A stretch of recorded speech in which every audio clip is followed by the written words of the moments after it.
Okay, this is Johnny Boy Boxing with Fight Hype. I'm here with Sergio Mora. How you doing, champ? I'm doing good, man. How are you, Johnny? That's it. We're here in Philly. We're here for the Boots. I can't pronounce the fighter's last name. Can you? Karen Chukhadzhian. Oh, Chukhadzhian. Okay, that sounds good. Now, what do you think about that fight? Well, listen, man. We already know what we're gonna expect with Chukhadzhian, man. He just pretty much boxed. I'm gonna keep it real. Box/ran in the first fight, and he really didn't come to fight. He didn't come to win a fight. He didn't come to win a championship, and Boots had to chase him around and try to do what he could. He's a good fighter, man. He's a good fighter, has good amateur pedigree, strong, committed, but he didn't have that extra gear. He says he's going to bring it this time around, and I believe him because now he already has 12 rounds experience with Boots, and I think Boots is going to want to put a statement this time around. You know, I think if he goes to the decision, he's going to disappoint not only himself, but hometown fans.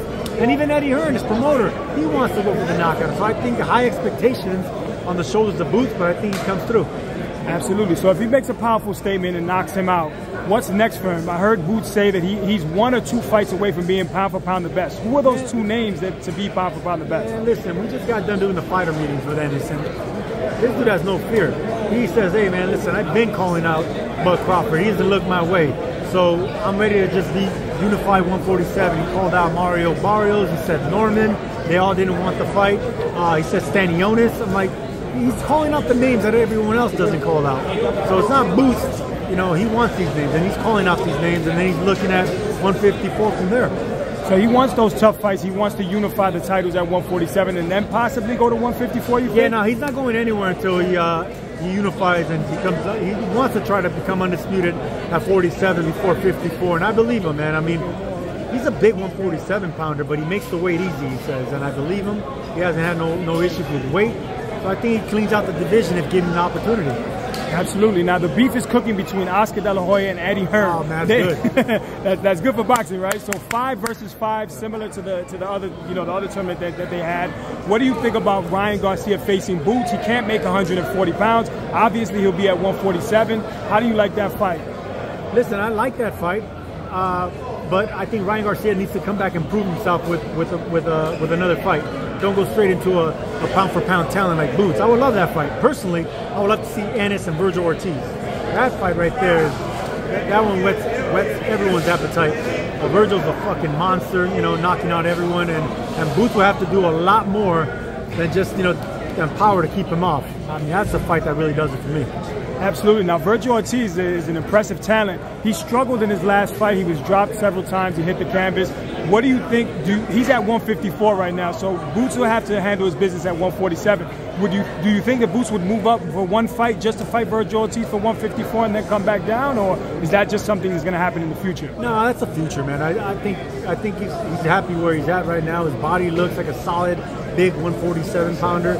And like I said, he already has a plan. He wants to clean out the division and become undisputed and unify. So that's what the man wants. That's what the man gets. So if him and Ryan Garcia get it on, is there going to be VADA and USADA testing? Do you think that's mandatory? I hope so, man. Look, Ryan Garcia is a star. No matter who he fights, it's going to be an attraction. All eyes are going to be on him.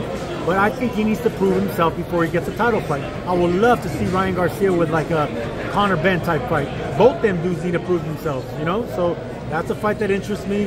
Or a French contender, someone tough, someone that's been, in the top 10. If Ryan Garcia does that, then he could get a shot at the title and a chance at Boots.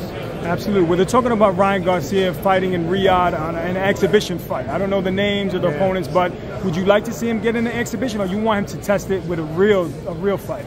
Look, good for Ryan getting that money. While he's being suspended, he's still going to make some money doing exhibitions. So hey, that's something I would do if I was in his position. But not everyone is fortunate enough to have those opportunities. He is, because of his popularity. But once he's done with that, yeah, man, let's get back to work, back to business, pass all them tests. All eyes are going to be on him. He's going to be scrutinized from here on. So now he needs to do his all his blood work every single fight and do his talk in the ring, which is the easy part for him, knocking dudes out. Absolutely. Now, Boots versus Crawford, who wins and why? Crawford versus who? Boots and Jaron Ennis versus Crawford. I'm sorry. Man. Well, look, Crawford is already in his mid-30s. I think he filled out 154 nicely. At 54, I would still favor Crawford at 54. At 37. I'm sorry? At 37 years old.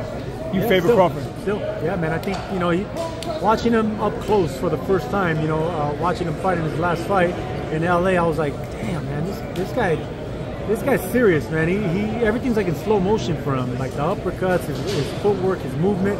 He's still lying, man. Forget the age, he's still one of the best. It's beautiful to watch him up close, though, man. It's crazy. Bud is an amazing fighter. Amazing. Absolutely. And final question. Next week, Mike Tyson, Jake Paul. Who wins and why? Is this a circus? Is this a real fight? I'm sad to say, man, that it is a circus. I'm happy for Mike. I'm happy that he's getting another big payday. I'm happy his name is relevant and you know, all eyes are on him because, man, he's like folklore now. Everyone knows him. You know, they mention Mike Tyson. It's like nostalgia comes right back. I love that. But then you come with Jake Paul. I respect what he's doing.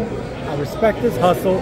But once he's trying to, you know, make his name even bigger than it is on a legend of our sport, a 58-year-old, I don't like that, man. I mean, this kid's half his age. He's going to be way younger, fresher.